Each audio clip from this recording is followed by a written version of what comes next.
Hi friend, তোমরা সবাই ভালো আছো? তোমাদের মাঝে চলে এলাম জাস্ট রিপন ভিডিও। তৃতীয় শ্রেণীর গণ্ডিনা পেরোনো এক তরুণ, পেশায় কাঠমিস্ত্রি, নাম রিপন মিয়া। নেত্রকোনার এক প্রত্যন্ত গ্রামে জন্ম। অভাব ছিল তার নিত্যসঙ্গী, তবুও তিনি স্বপ্ন দেখতেন, আর সেই স্বপ্নের হাতিয়ার ছিল একটা মোবাইল ক্যামেরা আর অদম্য সাহস। প্রথম দিকে তাকে সবাই বলতো ক্রিঞ্জ, ভুল উচ্চারণ, অদ্ভুত প্রেমের ডায়লগ, অগোছালো ভিডিও। আম গাছে আম নেই, শুধু আছে পাতা, সিঙ্গেল আমি ভালো আছি, খাস না আমার মাথা। কিন্তু রিপন থামেননি। বারবার ব্যর্থ হয়েছেন, ইউটিউব চ্যানেল হয়েছে হ্যাক, তবু তিনি আবার উঠে দাঁড়িয়েছেন।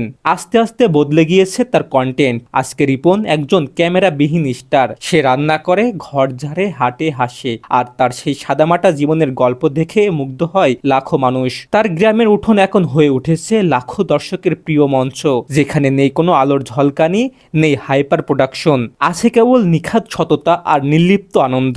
আর এই সহজ জীবন থেকে এখন রিপন পৌঁছে গেছে দেশের গণ্ডি পেরিয়ে বিদেশে। সর্বশেষ তিনি গিয়েছেন নেপালে। হাই বন্ধুরা, আমি আসছি নেপালে ঘোরাঘুরি করতেছি।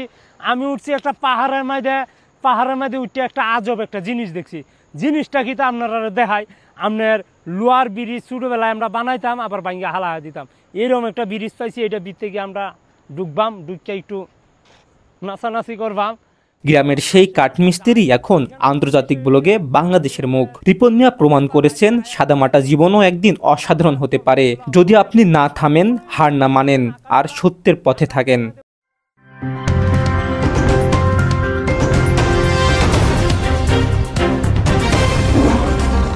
Voice of Tiger.